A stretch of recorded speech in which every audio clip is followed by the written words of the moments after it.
the biggest mistake that people make in street photography? I don't know if it's a mistake, but it's just my opinion that I prefer to travel as light as possible with one prime lens if possible. I tend to shoot at 28, 35 or 50. 50 is my favorite, and my cameras are usually very small and unassuming, non-intrusive, and there are moments where you need to ask permission, and there are moments where you might get away with not having to ask permission. So you really have to read the room or read the street and then figure out what you need to do in that time and place. So speaking the local lingo wherever you are in the world will obviously help break the ice quicker.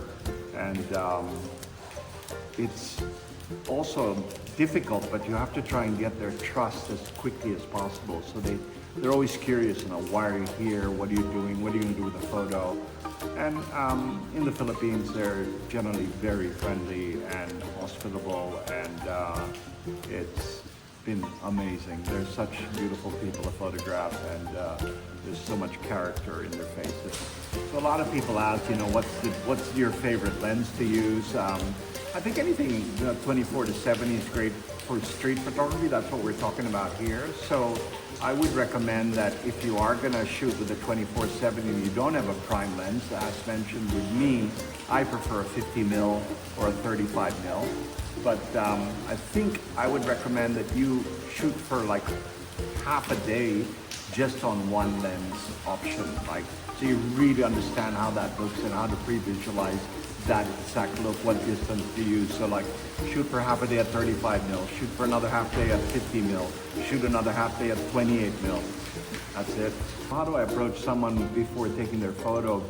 Just smile, say hello. If I wear sunglasses, I take them off so they can see my eyes. And just try to look as friendly and unthreatening as possible.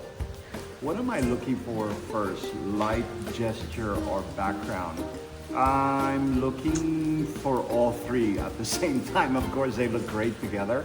And I guess the quickest way is to figure out whether I'm just being there in that time and place and waiting for them to come into the scene, or I'm looking for someone that has that in a scene.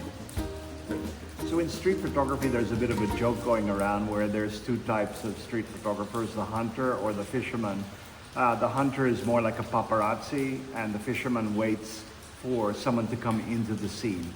Obviously, the fisherman or woman or fisher person approach will be the best and safest one, because they feel like they're coming into your area, and then you can capture them with or without permission.